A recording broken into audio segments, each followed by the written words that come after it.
Good morning. Today I'm going to quickly show you how to use the more accessible functions that have been added to our website to make reading a little bit easier. I'm going to click onto one of the site information pages, and the website man still appears down here, person. So if we click on that, we can see that we have a whole lot of features here. So the seizure safe profile basically means that the color of the page is reduced, and it means that there's no flashing. If you have a vision impaired, there's a special profile for you, as with the ADHD friendly profile and several other ones. But there's other content that can make reading the website easier for everybody.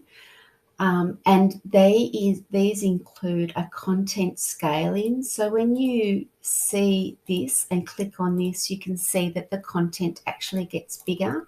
So it's just making the page zooming in on the page.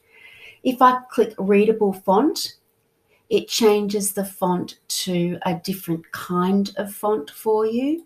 The font actually on the web page is a font that is suitable already for people who have dyslexia. So it's a font that makes it easier to read already. Changing that font means you go back to a basic font, not as easy to read. You can highlight the titles in the web page so that you can quickly flick to a specific area. So that's actually quite handy.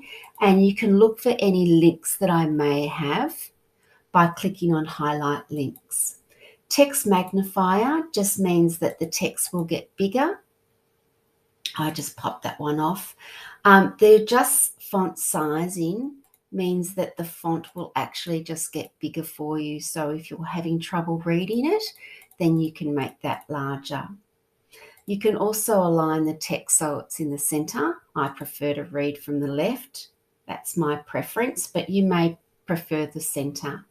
You can also adjust line height. So this just means that the information is more spread out and you may be able to focus on something a little bit more easily by having the line height separated.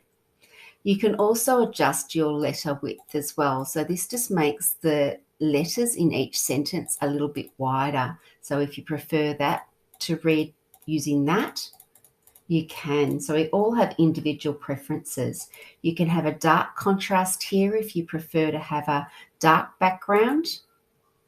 Some people find that easier on their eyes, or else you can go for the light. And there's also another one just there as well. You can go for brighter pictures, or you could go for duller pictures. You can make that monochrome, so it's greys.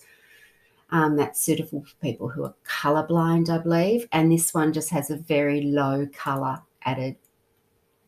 You can mute sounds, which doesn't tend to be a problem here. You can hide images so that you're just focusing on the text. And then you can also put it in read mode by putting it like that, if you prefer it like that information. I don't, but that's me. I'll show you a little bit here that's really good, is just you can reset the settings just by clicking up here, and that takes everything back to what it was before you started playing with it. A couple of other things here that I find are really good are the changing the cursor, so the cursor's bigger. That's actually quite handy, particularly for teachers. The reading mask I absolutely love because it stops me from scanning a page and actually encourages me to read it. And the other thing I like is the highlighting of the focus. So as I'm reading, I can use this one to highlight what I'm reading. So I actually find that really good.